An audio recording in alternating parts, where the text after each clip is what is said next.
حضرت عیسیٰ علیہ نبینا علیہ الصلوۃ والسلام کی خدمت میں ایک شخص حاضر ہوا. آپ اللہ کے نبی ہیں. آپ سے کہا حضور میں آپ کی خدمت میں رہنا چاہتا ہوں, میں آپ کی خدمت گاروں میں رہوں گا, آپ کی خدمت بھی کرتا رہوں گا, صحبت سے بھی برکتیں لیتا رہوں گا. آپ نے کہا ٹھیک ہے. آپ علیہ الصلوۃ والسلام نے اس کو اپنے ساتھ لیا, ایک سفر پر روانہ ہو گئے. اب اس سفر پر آگے گئے تو کھانے کا وقت ہوا. حضرت عیسیٰ علیہ الصلوۃ والسلام کے پاس 3 روٹیاں تھیں. آپ نے ایک روٹی اس شخص کو دی, ایک روٹی خود تناول فرمائی. جب دونوں نے ایک ایک روٹی کھا لی تو آپ نہر کے کنارے پانی وغیرہ پینے کے لیے تشریف لے گئے. واپس آئے تو تیسری روٹی غائب تھی. اس شخص نے تیسری روٹی چھپا لی.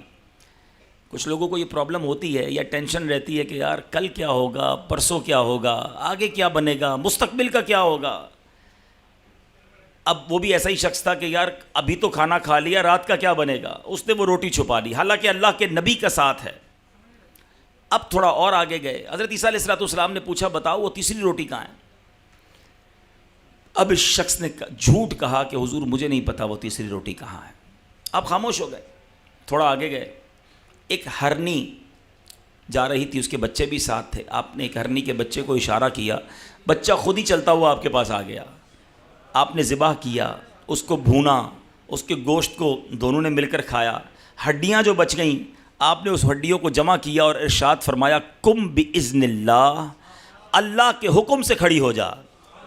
اللہ کے نبی کی زبان سے الفاظ نکلنے تھے, وہ ہرنی دوبارہ کھڑی ہو گئی.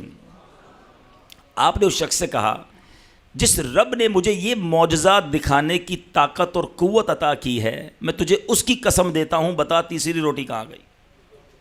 وہ شخص کہتا ہے حضرت ایک جھوٹ بول دے نا انسان, پھر اس کو بچانے کے لیے کئی جھوٹ بولنے پڑتے ہیں. پہلی باری میں سچ کہہ دے تو ہر بار آسانی رہتی ہے. کبھی ایک بار جھوٹ بولا ہوگا, اب اگلے کوسچن پر دوسرا جھوٹ بولنا پڑے گا, تیسرے پر تیسرا جھوٹ, کیونکہ پہلی فائل ہی غلط کھول دی نا. کہتا حضور مجھے نہیں پتا تیسری روٹی کہاں گئی. آپ اور آگے گئے. نہر آ گئی سامنے, کوئی کشتی نہیں تھی. آپ نے اس شخص کا ہاتھ پکڑا اور اللہ کا نام لیا اور نہر سے چلتے ہوئے پوری نہر کو کراس کر لیا. پھر معجزہ دکھایا. آپ نے کہا دیکھو جس رب نے مجھے یہ معجزہ دکھانے کی طاقت بخشی, تجھے اسی رب کا واسطہ قسم دے کر پوچھتا ہوں, بتا تیسری روٹی کہاں ہے. کہتا ہے حضرت مجھے نہیں پتا کہاں ہے. جھوٹ, جھوٹ پر جھوٹ. اچھا تھوڑا اور آگے گئے. اللہ کے نبی ہیں نا, ان کی تو حکمتیں, ان کا انداز, ان کی فراست. اب آپ نے مٹی کا ایک ڈھیر بنایا. حضرت عیسیٰ علیہ الصلوۃ والسلام نے دعا کی اللہ کی بارگاہ میں, وہ مٹی کا ڈھیر سونے کا ڈھیر بن گیا. اچھا آپ نے اس کے 3 حصے کیے, سونے کے ڈھیر کے 3 حصے کیے. کہا ایک تیرا, ایک میرا, تیسرا اس کا جس کے پاس تیسری روٹی ہے. ہاں پہلے ہی بندہ لالچی تھا, روٹی پر لالچ کر رہا تھا, ادھر تو سونے کی باقاعدہ ڈلی مل رہی تھی. کہا حضور میرے پاس ہی تیسری روٹی ہے. آ گیا باہر نا, سچ باہر آیا. آپ نے کہا یہ سونا بھی تجھے ہی مبارک, اب جھوٹے کے ساتھ کیا رہنا ہے. آپ نے سونا اس کو دیا, اس کو الگ کر دیا اور آپ چلے گئے, تشریف لے گئے. اب اس کہانی کا ایک دوسرا رخ, یہ کہانی بڑی بڑی کتابوں میں لکھی. یہ واقعہ حضرت عیسیٰ کی لائف میں ہوا تھا, آپ کی زندگی حیات طیبہ میں ہوا. اب وہ شخص بڑا خوش کہ مجھے اتنا سارا گولڈ مل گیا, خیالی پلاؤ بنانے لگا ہوگا. ابھی یہ آگے جا رہا تھا تو 2 بندوں نے پکڑ لیا اس کو, اور وہ تھے چور, ڈاکو. چیک کیا تو اس کے پاس سونا. کہا چلو بھائی اب تو اس کو مار دو, سونا سارا ہم لے لیتے ہیں. وہ شخص کہتا ہے مجھے مارو نہیں, اتنا سارا سونا ہے, قتل کا اپنے اوپر جو ہے وہ الزام بھی لوگے, سونا تم دونوں آدھا آدھا بانٹو گے, ایسا کرتے 3 بندے بانٹ لیتے ہیں, مجھے بھی چھوڑ دو اور مل کر کھا لیتے ہیں. ان کو بھی سمجھ آ گئی بات کہ 50% کی جگہ 33% تو مل ہی جائے گا نا, کیوں قتل کریں. تینوں نے آپس میں اس کو ڈسٹریبیوٹ کر لیا. اب خیال آیا کہ بھوک لگی ہے, کھانا کھاتے ہیں. ایک تینوں میں سے ایک کو تھوڑا سا سونا دیا کہ جاؤ اس کو بازار میں بیچ کے اچھی سی روٹی مضبوط کھانا لے کر آؤ, سب مل کے انجوائے کرتے ہیں, کھانا کھاتے ہیں. وہ کھانا لینے گیا, سارے لالچی تھے, سارے جس کو آپ کہیں دنیا ہی کی ہوس تھی.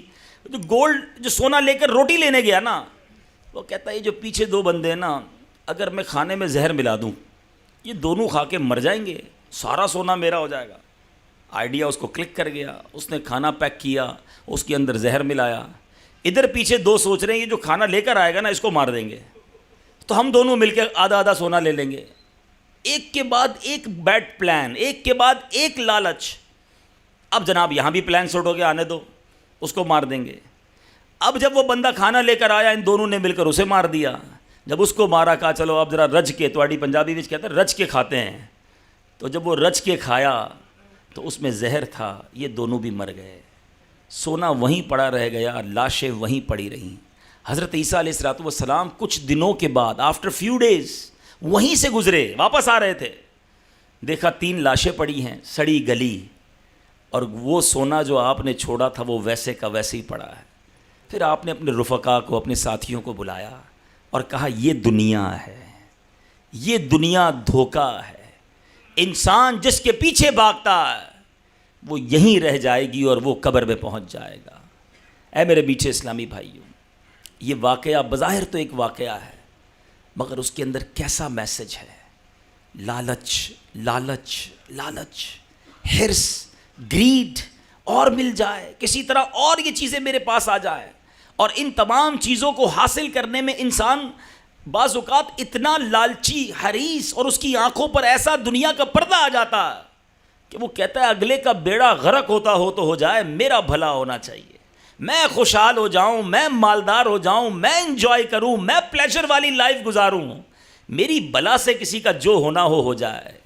یہ وہ غلطی ہے, یہ وہ جو گریڈ, جو لالچ ہمارے دلوں میں پھنسی ہوئی ہے.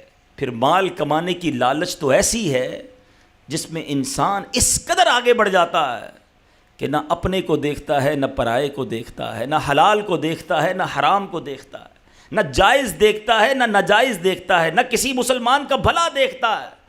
اس قدر بری باتیں ہو رہی ہیں اور ایسی باتیں سامنے آتی ہیں. اگزامپل کے طور پر اسی شہر کے بارے میں سنا تھا نا کہ گوشت کی بجائے کیا کھلایا جا رہا تھا.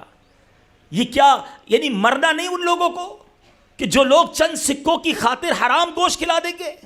دوائیوں کے اندر ملاوٹ, کھانے کی چیزوں کے اندر ملاوٹ, اینٹی بائیوٹک یا وہ دوائیں جو جان بچانے والی ادویات کہلاتی ہیں, چند سکوں کی خاطر اس میں بھی لوگ ملاوٹ کرتے ہیں. پچھلے دنوں ایک اسکینڈل پکڑا گیا کہ جس میں بلڈ جو مریضوں کو دیا جاتا ہے اس بلڈ کے اندر ملاوٹ. یہ کیا ہے؟ یہ لالچ ہی تو ہے نا کہ یہ چند سکے حرام کے کمانے والے سوچتے نہیں کہ مرنا ہے, اللہ کو جواب دینا ہے, یہ پیسہ آ تو جائے گا مگر میرے لیے کتنی بڑی بربادی لائے گا. جو ظلم کر کے پیسہ کماتے ہیں, جو رشوت کا پیسہ کماتے ہیں, جو اللہ کو ناراض کر کے پیسہ کماتے ہیں, وہ سوچتے کیوں نہیں کہ پیسہ ہی سب کچھ نہیں.